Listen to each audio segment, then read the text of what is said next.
Welcome back to another episode of Successfully Unsuccessful podcast. I'm your host, Josh Dietrich, and today I feel awesome. And I'm wearing one of my favorite shirts, my favorite dad shirts. And so what a segue that I get to say today on the show, not physically here in St. Michael, but all the way from Florida. We're going to tap into Mr. Jeff Zaugg, the founder of Dad Awesome Podcast. See what I did there with the dad and the awesome thing?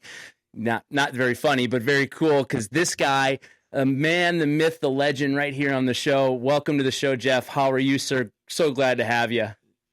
Thank you, Josh. I am well. And it's funny because I do travel to and from Minnesota. So we were like thinking we'd be together. And then all of a sudden I was like, wait, do you have a link? Because I'm not in Minnesota. I felt like I was the guy blowing you off from several states away, but I'm really thankful to be having this conversation today. Same here, man. Same here. I'm going, all right, I set up the studio. I actually have a picture to show you. I'm sitting here this morning. I'm getting the lights going on. I'm like, this is going to be great. I'm running behind. I'm sweating in my shirt. So I switched shirts. And fortunately, none of that matters because Jeff, you're in your comfort of your own home. I'm here in the studio and we are on the show together. So great, man. Well, yes. For those that don't know you, your energy comes unprecedented. So in the flesh would have been just, I don't know if I would have been able to handle that much juice. Too much. Yikes. And by the way, I carry a reputation of energy. And so I have energy and I bring fuel. That's what I've continued to tell people. And so you bring a lot of fuel and energy as well. But how did you get to this place of 375 episodes of a podcast? It's become your full-time ministry. Now, you've sort of relocated your family to Florida. I don't blame you there. But your origins are in Minnesota.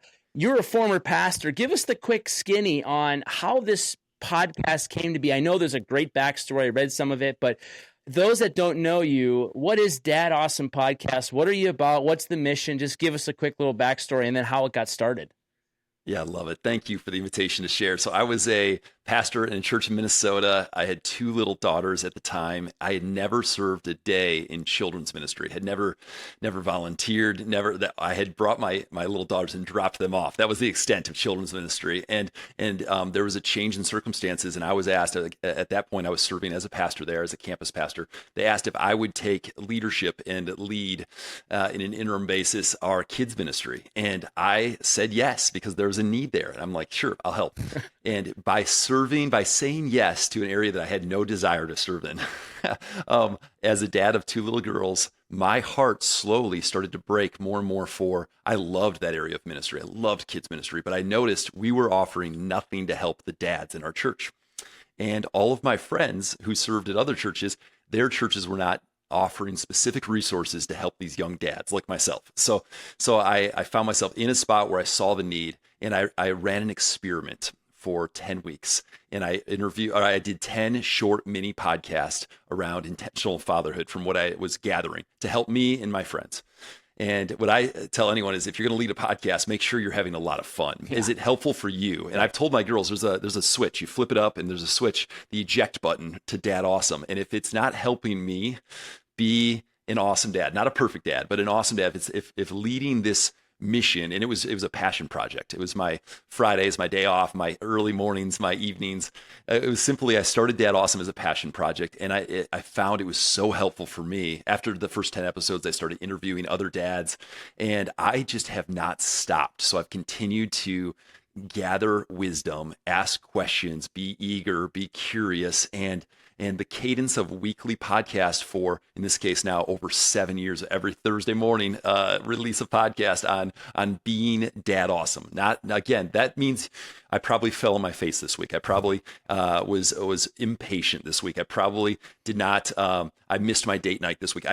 There's things that we're not trying to create a blueprint of being Dad Awesome as being a perfect dad, but we're encouraging and cheering for dads who bring their whole hearts and say this role matters. And my kids know that I love being their dad. So that's what we've been doing for 7 years. It quickly turned into activation events, these 100-mile bike rides, this campaign called Fathers for the Fatherless. And that's why it turned into a full-time job. Is also we had events, podcast, other resourcing, coaching, helping dads, helping churches launch fatherhood ministries. And it's been a full-time endeavor for over 4 years now. And then we hit the road in the RV, which led to moving to Florida. So that's the kind of the sweep of the backstory of Dad Awesome. I love that. I love that in so many ways. And you said a few things that really stand out to me. And one thing is what you specifically mentioned is that the resources available to dads, you know, and I think this is an example where, and specifically the other thing I'll just mention and bridge the two together is that when this isn't fun, when you run a podcast, because I know what you're saying, if it's not helping you, then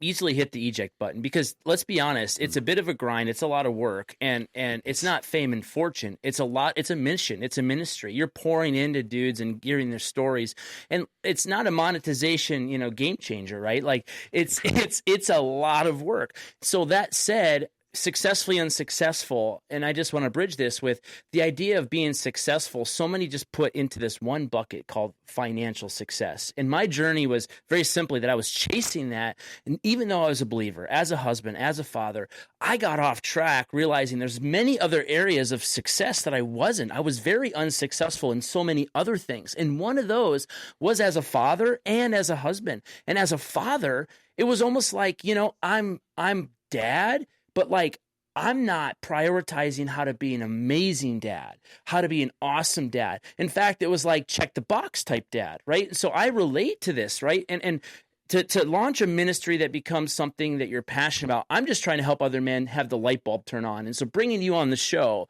is for me also to learn and to grow, because that's the idea of this thing, right? And so as you're describing Dad Awesome being resources for men, like for dads, for fathers to really engage, what have you learned collectively? 375 episodes, like, and we're going to get into the thick of it here in a minute and some really good stuff. But like, if you were to just boil it down, because here's the reality: to be successful at anything, takes time, effort, energy, focus to go after it. You have to want it.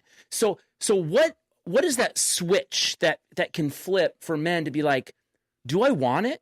What's the cost here? What's the cost if I don't want it? Versus, you know what? I'm just going to check the box and be a dad and focus on my business, right? Because that's hard. What deep down has to change for the man to be like, I want to be awesome, right? I want to be an awesome dad. So I would say the focus, the heartbeat of that question is around pleasure, wonder, delight. And as soon as you start to move the needle from I'm grumbling my way through the dad years, or right? Grinding, right? Or you're grinding your way. You're doing it because you should. Good dads should do this, should do that. I think the whisper is there's no short-term wins. There's no short-term did I win or lose today? It's all murky. Am I winning? Am I losing? Every chapter, every season has new challenges, new things you're not prepared for. We're not prepared for this. But as soon as we see the role, when I say delight, wonder, pleasure, as soon as we see the role, so God in heaven saw the role and he said over Jesus when he was baptized, you are my son, whom I love. In you, I am well pleased. So there's a pleasure disconnected from performance. And as soon as we can see that this role is a gift, so this is I like cheer for this for dads. See the role. Fatherhood is a gift. You have been ill prepared because really we're not prepared well for this role. And most of the times we feel like we're missing it, we're failing. But if we keep saying and reminding ourselves, this is a gift, and it's a gift that we need to keep telling our kids, this is a gift. I love that I get to be your dad. And they need to see it in our eyes. They need to see it with our presence, with our calendars, with our pursuit, with our laughter, with our singing and dancing, right? All these things matter for our kids to know this is a gift. And kids know when their dad loves being their dad, or when their dad is grinding their way through and seeing themselves as a provider and an irritated dad annoyed versus dad awesome. Like it's so true. We grab it, we swing right back in that direction. I do all the time. We joke about dad average, dad angry, dad absent, dad awesome is like it's a pursuit. We never arrive. Yeah. But so I'd say the heartbeat of what I've learned, there's so many facets to it, but it's a posture of see the role as a gift. Yeah, that's huge. And to get to that idea of awesome, right? To your point, it's a pursuit. I think that's a great distinguishing factor here, because we all have the desire in some ways to be good, to be great. And I think part of that realization is like, well, I'm not awesome just by waking up. I'm a sinner and I actually fall short. But the pursuit of how I see my kids and realizing this gift today is like, I have to embrace it. So I think sometimes there's a fallacy though, that, to have this thing where to become awesome, it's like, oh, one giant step, I'm all in and I'm there. No, it's hundreds of little tiny baby steps, right? So what are some of the tips and the tricks, like just really practical, quick things that you would say that they're, you know what, I have this desire to like want to figure out how to be a good dad, but like, where do I start? I want to really nail some routines and I want to do all these things and take them on these trips. But really, we just need to start today with something really simple. Isn't that true? I'm sure you have some things to say about that. Yeah, celebrate with specificity is one. So all that means is be curious. Did they do a drawing at school today? Be curious. Did they leave their shoes outside the door instead of wear them into the house? Be curious on, did you see kindness between a sibling of one of my daughters to another daughter? Be curious around how they clear their dishes. So basically celebrate your kids with very specific reasons, not just, hey, like, you look cute today, like that, like, no, let's go really specific. You did this thing and I celebrate that. So I think I'm the chief cheerleader to my family, is one example of just a small step. Also with our words. So I do a thing with lighting a candle with my girls, and I have them light a candle, and while it's burning, I look them right in the eye. So you're seeing the candlelight's burning. It's just like a sweet little precious moment, but I speak blessings over them. And if anyone struggles to like figure out, well, what would I say? What would I say? It's like, there are so many truths that are absolutely true about this child, about them being a child of God. There's truths about that God made you to be a leader and that you influence the kids in your class, and you let it burn and just speak. And you can actually even use artificial intelligence. You can use ChatGPT to come up with, hey, give me 20 blessings, truths from the Bible about my children. And you could just, I don't read them off your phone in that moment. Yeah, Try to have no glowing screens in that moment. But that's just an example of use your words in a powerful way to bless your kids. And it's so simple, but yet it makes such a big lasting difference. So those are a couple examples: words and delight and cheerleading and specific curiosity. Well, that's great. And you say the word truth, right? And I think that word really bleeds into this concept of the lies we've believed, which actually mask our true identity, right? So kind of a fellow father, husband, leader in this space, John Eldridge, who I'm excited to hear is on your show for the third time or second time? Yeah, it is the third time. Yeah, he drops tomorrow. Yeah. Very cool. Really cool. So what are you seeing and hearing, right? Because kids, they're so impressionable, especially as culture is so fast. And you talking about AI made me think of this, but like the truth versus the non-truths. What are the non-truths that kids right now are seeing and hearing through YouTube and through the shows they watch and through the games they play, that we're fighting, right? The spiritual warfare is real. That's of impacting their identity, right? And so the identity is seeing themselves as a child of God purely, that we have an inheritance, right? And that we want to please the Father the way Jesus, when he was baptized, pleased his Father, right? And this is my son who I'm well pleased. I love that. That was amazing. But what are the truths and the untruths that this culture today is navigating, especially because here's the deal: 4 girls and 4 boys. I have 4 boys and a girl, so I have 5, but 4 boys, 4 girls. My conversation with my boys, my future young men versus your girls, those are very different. There's some truths in there that are the same, but we're fighting different battles too. So I'm really curious how you would, as a dad of all girls, bless you, by the way, God bless you. I have one, yes. way more than enough. So what are those things that you're seeing today that they're really fighting against when it comes to the lies of the enemy, the agreements we've made with the enemy? Yeah, and just even, to your comment about my 4 girls, it's funny, when we lived in an RV, all I had to do is take a short walk from the RV to like a little playground or the pool at the RV site, and I would get so many comments from people. What? 4 girls? And I'm a pretty tall dude, so it's just a funny, and usually like 2 of them are on me, one's on my shoulders, one's on my back. It's just like, it's a hilarious parade of tall guy and 4 daughters. But right. I often want to remind, when people make that comment of like, they're like, are you trying for a boy? I'm like, I have so much joy and so much gladness because of the gift of these 4 girls. And I actually put their names on my arm. I tattooed their names on my arm in Hebrew. They're all Hebrew names. And I left a gap between each one to someday. So when I put my hand in those gaps, I can pray for their future husbands. And so it's just part of like, I feel like I've got 4 boys coming. I've got 4 boys coming. It's just in time, right? In time. So yeah, back to your question though. I think most of the lies that I leaned into as a kid, and I still am tempted to live into, are around, I don't have a good, loving father who cares for me and cheers for me. So it's crazy. We talk, dad ministry. We talk the dad life. Most of the lies that I actually came from thinking, man, my dad's not for me. So I call that the orphan mindset. And John Eldredge, as you mentioned, talks a lot about living as an orphan versus living as a loved and treasured son. So for my girls, it's like, are they going to live into the lie that they have to earn love? So an orphan has to earn it. Orphan has to hustle and strive. They have to position and posture. They cannot rest in the love of a good father because they don't have one. They're an orphan. And the lies are all in that sphere. For kids and for adults, is like we're hustling, we're putting others down and that's a culture. I mean, kids are putting each other down like crazy and they're bullying, and because there's only so much love to go around, right? Which is not true with a good, loving Heavenly Father. It's abundant. And I use the story of the RV showerhead.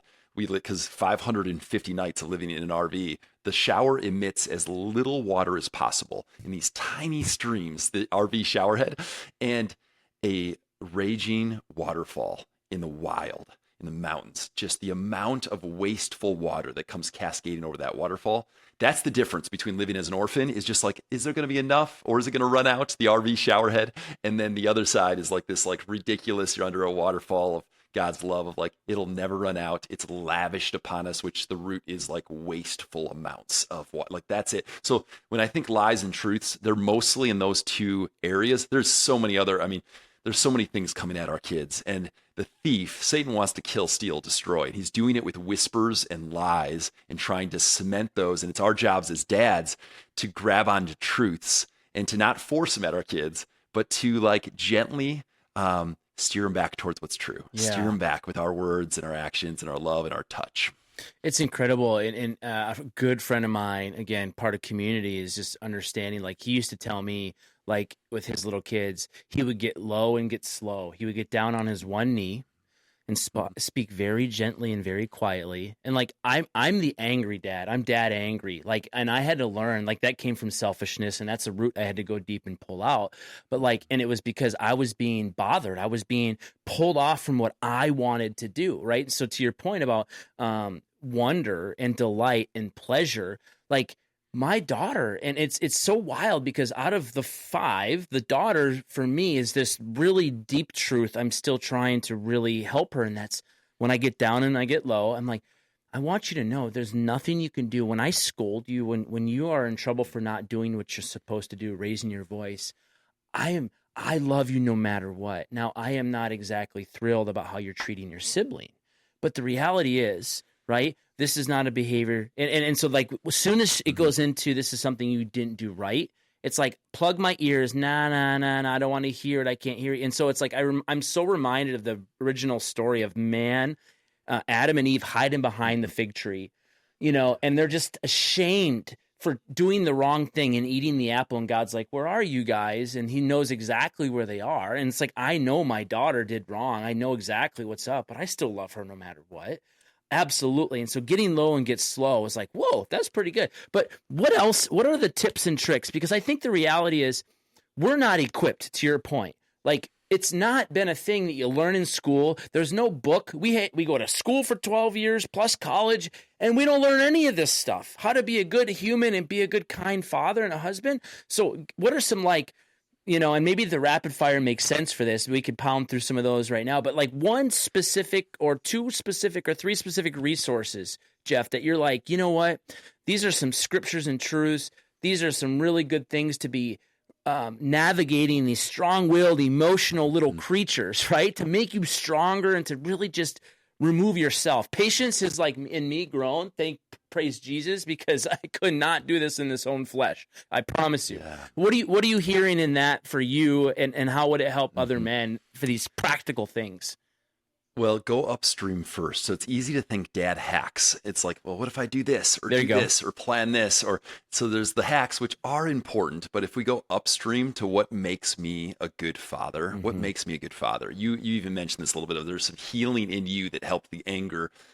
So our friends at Wild at Heart, you already brought up, like doing some of the internal, the reading Morgan Snyder's book, Becoming a King, or the going to a Wild at Heart basic boot camp, like those experiences are like, what's the man I'm becoming, because I'm bringing that to my kids. And if there's I use the grenade reference to, or the analogy to, if I'm carrying pain, woundedness, lack of freedom, there's a grenade that will go off and bring shrapnel to my kids, short term or long term. They're going to experience pain because of decisions I've made, or the lack of freedom and healing I've experienced. Pain's gonna and that's a gift we can give our kids, is going upstream to saying, I want to experience healing. I want to experience wholeness. I want to experience the love of God. So that can sound murky, but it's like, no, if you, the references I just mentioned, or other, like, man, just move towards wholeness, towards healing. Go see a counselor. Go press in at your local church and say, God, what do you have for me? I want to experience wholeness.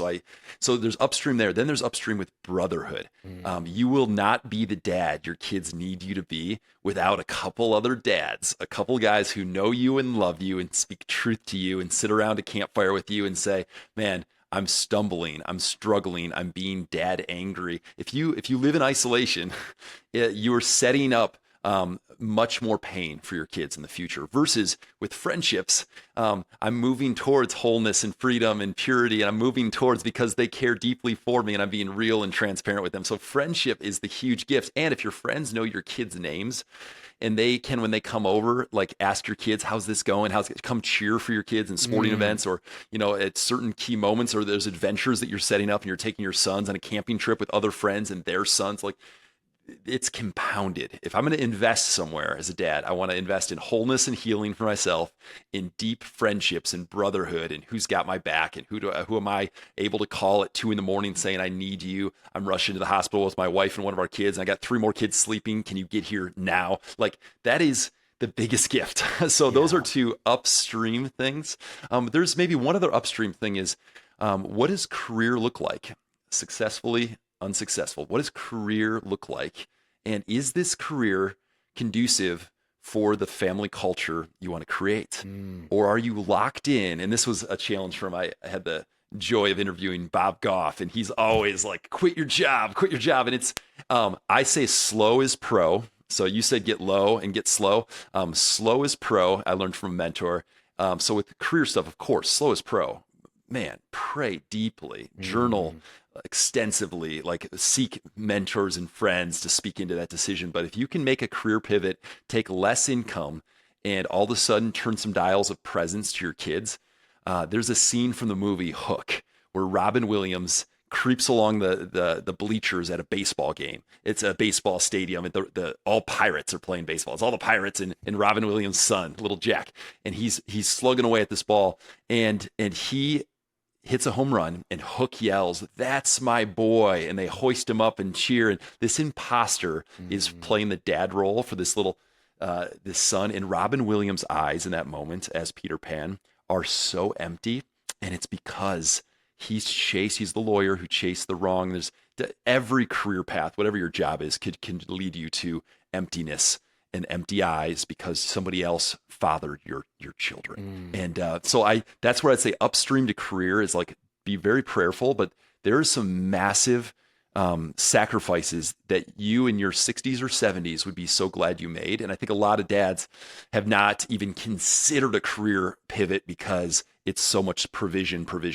So you asked for rapid fire, and I give you like a 5-minute answer. Sorry about that. Dude, no. I think rapid fire has plenty of others to cover, but you covered some really good meat. And I think I love how John Eldridge in the Wild at Heart experience through the different videos is able to share these stories. He does that in another one. It made me think of one really impactful one is Will is at the Huntington Goodwill Hunting. There you go. And Robin Williams is also in that one, right? And he's telling him it's not your fault. It's not your fault. Over and over and over. And he's like, the first 7 times, he's like, I know.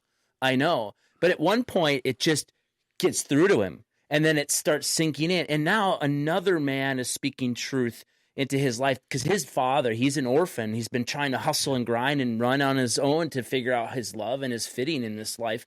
And this man, who Robin Williams plays a great role, had the same thing happen to him, and he understood it and just needed a hug.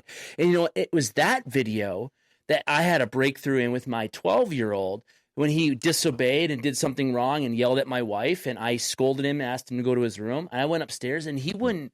I was trying to just settle the score with him, and he wouldn't even hug me. And it hurt me so bad that he wouldn't hug me. In that moment, I started to bawl. And when he saw me break, that's when the floodgates opened up for him. And since that day, now that was probably 2 years ago, whatever thing in the background had happened, whatever walls he put up around dad and the, dad, I'm not delivering, I'm not measuring up, went down, went away when I started bawling, because I found truly, like that moment in the Hook movie where he's like, someone else raised my kid. I'm hurting, right? He's hurting in the movie, watching like, oh my own boy, like this can't happen. Hook can't raise my son. Like, boy. So it's so cool how the world in which we live, this culture, we can extract truths from these secular movies and use them as ways to point ourselves back to Jesus. You know God's shaking and moving in so many ways when you can use secularism. He's using everything. Sorry, you want to say something here? I see it. Yeah, well, just to take that one step further, the scene from Good Will Hunting with Matt Damon and Robin Williams, this he was in a posture of willing to be teachable. And I think the state sent him to see this, like Robin, like it was a little state guided, but if we have trusted older men in our life, could be a pastor, could be a counselor, it could be a friend just a step ahead of us. Even the person might be an age lower, but maybe their journey with God is a step further. If we're willing, and there's a violence in that scene, he shoves him because there's so much pent up pain and hurt and brokenness and betrayal. I mean, there's massive betrayal in that story, in that what led to that moment. If we can have those kind of relationships, though, that we're putting ourselves in a spot to hear someone say, it's not your fault. It's not your fault. It's not and there's that's a pretty strong scene in a strong movie. So I don't have little kids around when you watch it, if you go watch it, but it's I just think that is the access to a healing, wholeness, breakthrough moment that's like you had with your son, a trajectory changing. So, But if we keep ourselves walled off and play it safe, if you're the dad who plays it safe, you know what? I'm good. I'm good enough. I'm good enough. I'm going to get through this. I'm good enough. I've got the pieces held together. It's going to be okay. You're robbing your kids of the full heart that you could be bringing to the dad life. It's incredible, man. It really is. And just to be able to speak some of this language, some of the things you mentioned too earlier about, quit your job and what Bob Goff shares, or even the idea of taking less pay. Like in some circles, that's unfathomable. But the reality is when you realize, and here's where it's easy. It's easy when you realize money doesn't buy you happiness. And it's easier to say that. It's easier said than done. And my story comes full circle. It's like, oh, I got to check that box, but the reality is at what cost? Well, I look back and I don't get to hear the Lord say, well done, good and faithful servant for that. Not at all. And what did I miss in exchange? And so my question is, and this kind of relies on points back to the business side of what you do. So when a guy's in ministry and called into serving the world, right? I believe God will bring you, and you already are the richest man with 4 daughters and a wife, right? Right. So I already know you would say that, but there is this ongoing struggle for any man to provide, right? And providing looks differently, depends on the career. You talked about career and slow as pro and prayerfully seeking what God has for you. There are movements right now where men are quitting their job because they're working for the corporate man and cannot and will not compromise any longer. So I believe there are men being raised up. I'm seeing one in real time in one of my coaching groups. This is happening to. It's incredible. I'm not even joking to someone who would leave a six-figure, well-paid six-figure job to say, what do you have for me, God? And it's not this, and I'll take a half-time paycheck, right? So as a guy building a ministry is what you are. It's also your livelihood and your business. How are you personally feeling up against the pressure of this? How do I monetize my ministry, right? And it's not I need to. And it's a really delicate balance because your ministry isn't funded without finances. Now, God has enabled many generous donors. But back to your example of the waterfall and the trickle, there's a book called Three Rivers, the rivers that run down this mountain. One guy pools it all to himself. Another guy's like, I could have some, give some. And then the third river, the guy's like, I need to make sure this river channels down to the community so everyone can have it. Right? That's abundant living. But it's a careful, delicate dance for the individual to go, God, search me. Let's go upstream and examine my heart. I need to provide, but you've called me to this, right? How are you wrestling with that right now, personally, 375 episodes in, and we'll talk about the bike ride that you've ran successfully for 6 years, took a year off, and we're coming back bigger than ever. You're in the midst of this, launching some coaching things, right? Thinking about monetization / ministry. I want to just hear the heart of Jeff on how you, in the thick of leaving a pastor role into, you're an entrepreneur, whether you like it or not. Actually, you're a stewardpreneur. That's what I have to call you. That's it. There you are. Yes. So help me with that, because I really think so many people wrestle with this and don't understand Bob Goff's example of quit the job. So how do you speak to that?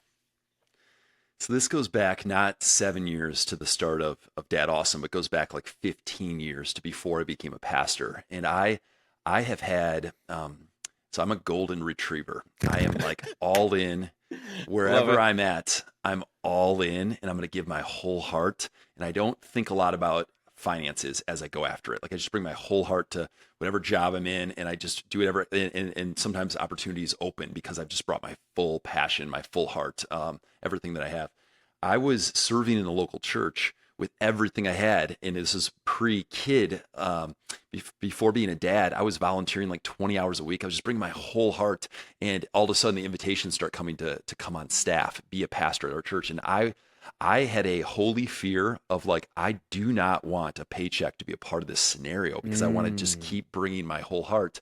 And I continue in ministry and in pastoring, nonprofit sector or parachurch or in a church to say, we need to be pulled in, not push an opportunity in. So if it's bring your full heart, approach as a passion project, not as a side hustle. Don't worry about monetization. Like just see how many people can be encouraged and blessed and challenged and activated. And so that was it in the local church sphere. I took 2 trips to a prayer cabin, and I was like, no, God, this cannot be it. It's not, I'm so afraid of being a pastor. And he clarified, he spoke to me, and I said yes to being a pastor. And 7 years later, same thing. I had been running Dad Awesome for 3 years, and I'm like, I'm super afraid of stepping in. Now a dad of, at that point, it was 3 daughters, a 4th on the way. It's like to step into full-time ministry, but I was led versus I didn't push anything. I didn't try to make this thing scale enough that I can go full-time. I just was like, I'm stewarding, right, what God's given me, deep passion. And all of a sudden, there's a flywheel that was moving at such a pace that all of my friends and mentors and our prayer team are like, this makes sense. You should probably jump into this full time. My wife was praying for several years, God, could you help this Dad Awesome thing become Jeff's full time? And I didn't think there was any chance. And she's like praying that prayer. And it became so obvious as we had events all over the country, as things are taking off, as funding's coming in. We had no bank account. Funding's like flowing. We had no bank account. So we had to like quickly get things figured out for the stewardship side again and the accountability. And all of a sudden, build a board, advisory team, let's go. So my advice to anyone in that place is serve big with your whole heart. Find the time, not away from your family. Find the time that works and blesses your family, and serve in a sphere that makes you a better dad at home, right? A better husband. It's alignment. I use the phrase, I'll go first. We need more men, more dads who say, I'll go first. I'll help. I'll launch this. I'll start this. The whole like ready, set, wait, or the passivity of, I'll let somebody else start it, I'll wait till I'm invited. I think that's what leads to eventually ministries being launched is dads who say, yep, I'm in. I'm going to bring my whole heart. I'll jump in. And that's my prayer, is more of us say, I'll go first and dive in with their whole hearts. Oh, that's incredible the way you articulate some of those things. I think I would agree with you. I'm kind of the all-in guy, and sometimes we do it all-in blinders on, and that's how it's a tricky, slippery slope, especially when all in and serving in our workplace is like, oh, boom, sorry, wife, you're not priority anymore. Boom, kids aren't priority anymore. Boom, I let my weight go. Boom, I'm bottling everything down inside and emotionally and mentally and spiritually, starving, and the physical, appearance changes because you're overeating, you're starving, but you're overeating in that regard and not working out. Right. So I think like anything, the deep down belief or the desire to change, I think part of the question too is on the other side of the coin is, finding purpose and fulfillment in our work. It's almost like sometimes those are such a dichotomy. They're mutually exclusive. Like you can't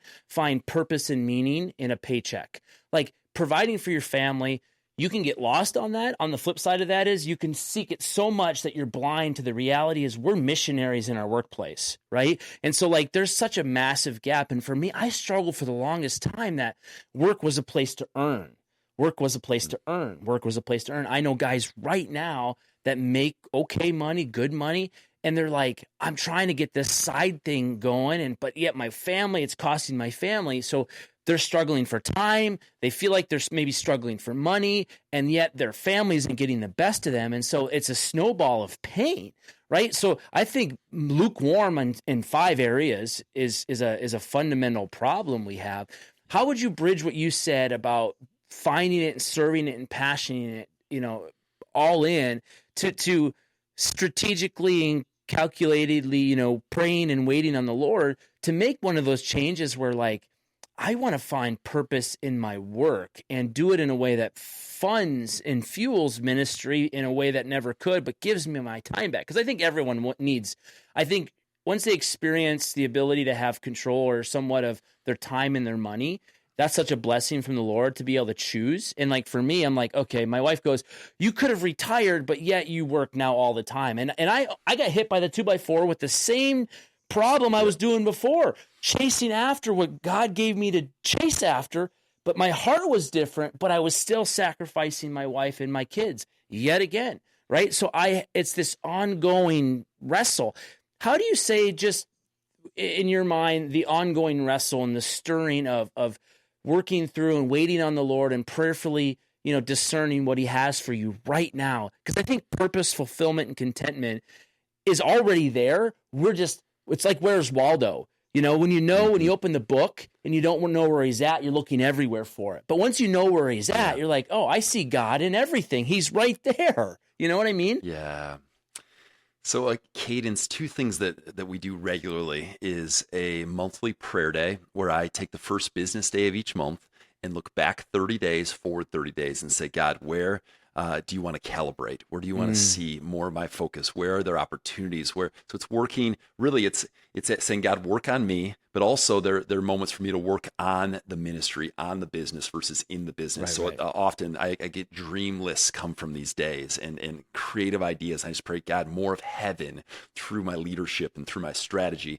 So there's counsel there and having a pause point once a month to look back, look forward. We also do remembrance lists as a family, and we like try to write down, use our photos from our phones or our calendar to say, where did we see God this month? Where do we see God this last chapter? And we make lists as a family and we celebrate God's goodness and his faithfulness and the prayers answered. So there's a couple pieces there, but also counsel, like, right, who are the voices that I'm listening to? Those could be podcasts, books, my board at the ministry. And even with all these pieces that I'm explaining of like cadence and rhythms and seeking God, the ministry, Dad Awesome, about 1.5 years ago, there was a season, Q4 of 2023, that we ran out of money as a ministry. And when you're looking at your wife and she's like, I trusted you with this, we've set sail. We lived in an RV for these 2.5 years. And here we are about to move to Florida and the bank account's empty and we're not receiving paychecks from the ministry. And those are moments to say, humility is strong in those moments. Like I'm feeling weak. I'm feeling like, what have I done? And but they shape us as men. So I actually, like, it was the best thing for me as a leader and for the ministry. And the hardest thing when you're losing sleep because the woman lying next to you, your wife, is struggling from fear that there won't be enough to provide for the family. But we followed God to that point, and He's been good, and He will be good. And so our ministry still is about 50% funded by 30 families who support us on a monthly basis. And then there's earned income streams. There's enterprising, and we're growing the enterprising side, and we're grateful to have that side as well with our events and resources. But I share that to say the path, both the valley moments and the peaks, the path as an entrepreneur who follows God, who steps into ministry, it will be harder than you think, and it will be more awesome than you think. That is right on. And the low and the highs are both gifts. They shape us. And I want to be shaped, and I want to be formed because I get to bring that to my kids. Yeah, He's in the mountains, He's in the valleys, and a lot of times we only go, God, where are you when we're in the valleys? And He's there. And when we're on the mountains, we're like, I got this, and we sometimes forget, and we forget to keep checking in with Him. We got to the mountain because He's been with us, and then we're like, oh, I'm good. And then we forget very quickly who got us there, And so amen on that. And for the record, that's a very real thing, even for so many people. Like the how did we get here? I trusted you, and then fear to creep in. Like, it's and sometimes those are the things we have to go through. And personally, I've had those myself. I've been reinvesting in what's next, and like losing sleep over writing the checks. And it's like, we need to get the budget figured out. I'm like, whoa, who's that guy? Who's that voice? But working through it is actually really what I needed to do to take stewardship to the next level. I needed to work through that with my wife. That's the next step my wife and I had to venture through. So there's growth even in the suffering, right? Paul talks about it all the time, that there's this thorn that just won't go away. And, I'm going to boast about my weaknesses because it requires me to rely upon Him. And so, oh, so powerful. All right, I think now's the time. I'm going to roll through this. And I know we pre-showed a little bit that there's so much you could cover, so much wisdom here. But I'm going to roll with these as fast as you can. And brevity is your problem, and it's not my problem either. So we're going to do what we can. But I'm going to fire rapid fire. And what comes to mind, let's do it in 5 seconds or less. And we'll see what we can cover here. So around intentionality and presence, what's one daily rhythm that helps you stay present with your kids? Yeah, take ownership and be in charge of bedtime. Oh, I love that one. What does presence look like in your house after a long, exhausting day? To be present. Yep. If you're exhausted, lay on the floor and play Tickle Monster. So you can rest because your head's down. You just attack with little tickle jabs, and then you lay there. So it's a lazy engagement. That is beautiful. I got to do that one. I think I've done that one, but never called it Tickle Monster. That's great. What's one way dads can grow and wonder with their kids this week? Yeah, focus on shiny eyes and just look into your kids' shiny eyes. And delight in them, and then have them look into your eyes and talk about the shine in each other's eyes. So that's being able to see in your own child what's kind of getting him lit up, right? Is that kind of what you're saying? Mm-hmm. Yeah, that's so good. What makes you belly laugh with your kids lately? What really cracks you up? Yeah, we play Avalanche, which means we have a spot with a pool now in Florida, and Avalanche means with your clothes you get launched into the pool, and so we make like these threats of like, I'm going to avalanche you, and then we do it. We follow through, and they get avalanched into the pool. Dude, very funny. That is hilarious. All right, how do you reframe frustrating moments into joy-filled opportunities? That would be slow is pro, going back to that comment of like, there's learning in this. There's who am I like becoming in this? And this is going to be a gift. This frustration is a tool and an asset for the next thing coming. Oh, that is hard. What's one verse that you come back to again and again as a father? Yeah, Romans 8, chapter 15. You're not under the spirit of slavery to fear, but you are adopted as a loved son of God. It's on my arm, so I can't get there we away go. from it. Can't get rid of that one. I get my kids' birthdays on here, so I don't forget them either. Yes. How do you remind yourself and your kids that you're fully loved by the Father? I have to live it. The reminding with words doesn't do much. I have to live it, and I have to show them. Again, this goes back to my eyes, my heart, my tone, my posture. Live it out. I mean, they see me in my Bible. They see me in the Word. That helps, but I have to live it. That's so good. And that reminds me of the one that says, there's nothing you can do that that would keep me from loving you. That one I found has worked. And those are the words, but you're right. Those are deaf ears if you're not living it. So what's the best thing another dad has taught you recently? I know John was next episode, so there's going to be some nuggets in there. Yeah, there will be, but I would go to Jay Heck, who runs Bean's Sons out of San Antonio, Texas, and he taught me a metaphor with my daughter, my 11-year-old. It's caterpillar, cocoon, butterfly, and that we have a job of defending our daughters, and allowing the cocoon phase can be hard, but we can't mess with it. We can't pry our way in, or it will kill the butterfly. There's a defending that even when our heart feels not connected to our daughter, we defend them, and they will flourish, and they will come forth a butterfly. So that idea of not being annoyed or aggravated because she's closed off, but knowing she's in the cocoon phase. Who said that? Who's that guy? Yeah, Jay Heck. So it's the last couple episodes of the podcast have been with Jay. And Heck. what does he do? What is his background? So he runs Bean's Sons, this ministry that is kind of they're deep allies with Wild at Heart, but Bean's Sons, phenomenal ministry. I did the father-daughter adventure, so I went down to their First Bloom event with my daughter, and he does first tracks with dads and sons. So a phenomenal ministry. Good. I was looking to ask you, that would be one that I was looking for. That's so good. How do you stay curious in fatherhood instead of coasting on experience? So the cadence of interviewing someone every week on Dad Awesome postures me to always curiosity, right? But the trick is, how many things do I put into action? And so there's curiosity. You can ask a lot of questions, gather a lot. I'm a lot of gather, but what am I actually digesting and putting into action for my little girls? And that is a challenge. That's a challenge. So I'm not struggling with curiosity, but I have a challenge sometimes of distilling what's for my family that I'm learning. And really it's matching needs of my family with things that I'm learning and saying, what's the one thing, and not getting overwhelmed by too many options. So that's a ramble answer of my own context, that's but I struggle with this. And then couple last ones here. How can a dad start building intentional friendships today? So with other men, obviously building friendships with your children is important, but there's a fine line there. But with other men.